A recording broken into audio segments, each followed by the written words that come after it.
The Ukrainian army stood up the 156th Infantry Brigade in the spring of 2024. Not long after, the unit converted into a mechanized brigade with additional armored vehicles.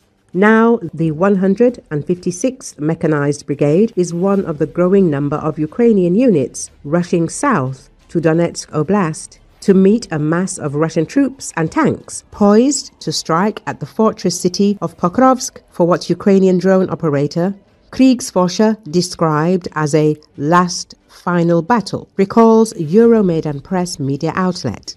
Rather than give up on Pokrovsk, it doubled down and surged reinforcements around the city for what's shaping up to be a powerful tank-led offensive. Pokrovsk's fall would open the path to Ukraine's last major defensive positions in Donetsk, potentially forcing a strategic withdrawal that could reshape the entire eastern front. The coming clash will be bigger, bloodier than the infantry battles that were common around Pokrovsk earlier this year. Finnish analyst Joni Askola warned it will fall on newly arriving units such as the 156th Mechanized Brigade to hold off a much larger Russian force. The 156th Mechanized Brigade hit the road to Donetsk last month, according to Unit Observer. It joins the National Guard's 1st Azov Corps and adjacent units that rushed toward Pokrovsk in early August to block and then roll back that Russian infantry incursion that briefly threatened one of the two remaining main supply lines into Pokrovsk.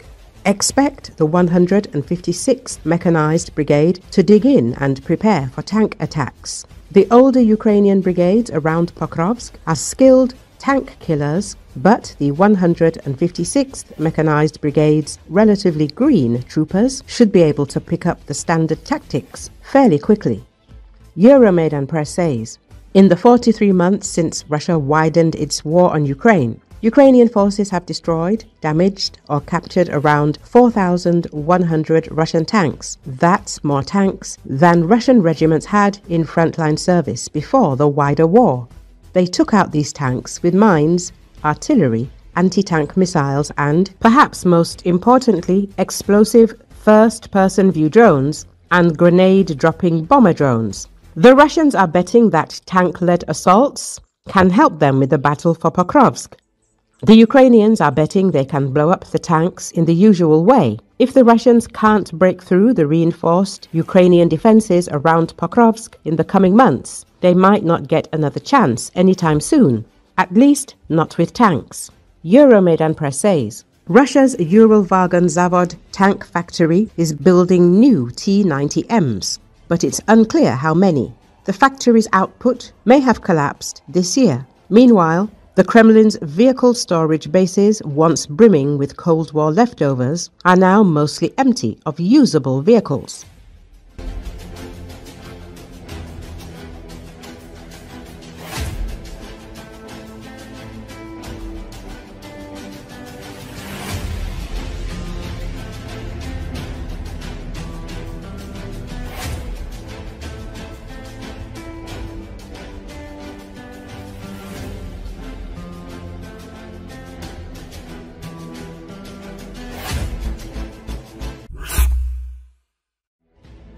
During the liquidation of the narrow Russian penetration near Dobropilyaby, our defense forces, several brigades of the Russian army, may be encircled at once. This was stated by military expert Mikhail Zhirokov on the air of Radio NV. At the same time, according to him, the Russians are continuing this tactic and have organized 3 more guts on the front line in Dnepropetrovsk region. The situation near Dobropilya is clear.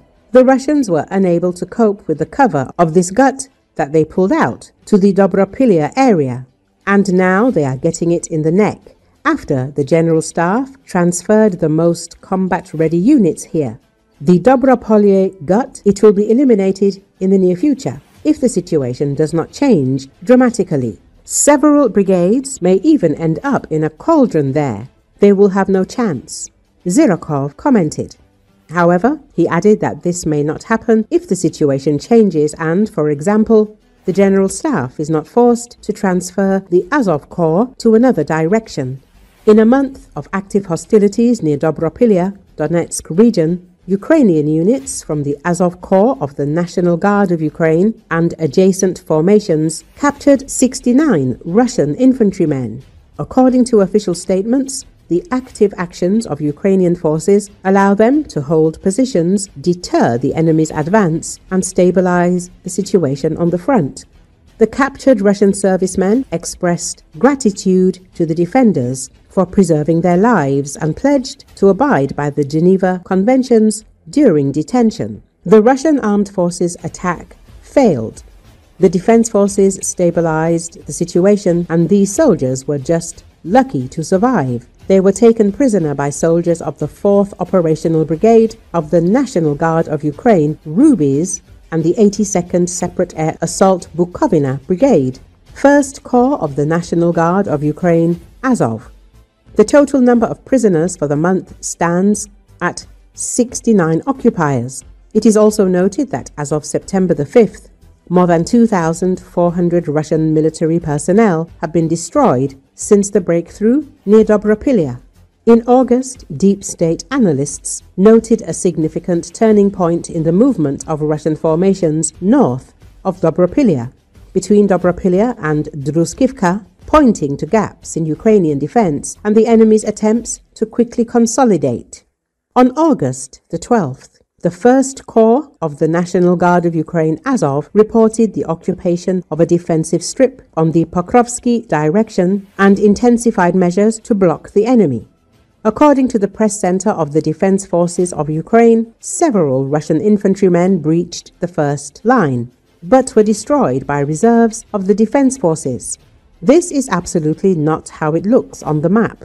It's not that they took control of the entire route they had traveled. No, they traveled along the route and tried to hide somewhere in a basement. But of course, reserves from Ukrainian forces then rushed there to drive them out of that basement and destroy them, said spokesperson for the OSUV Dnipro on August the 21st. The General Staff of the Armed Forces of Ukraine reported the clearance of 6 settlements on the Pokrovsk direction. As of September the 8th, Ukrainian forces liberated about 25.5 square kilometers of territory near Dobropilya, while the occupiers retained control over approximately 13.5 square kilometers. Expert assessments emphasize the dynamic and exhausting situation on the front. Ukrainian formations continue defense and counter-offensive actions aimed at reducing enemy activity and preserving the lives of their military personnel.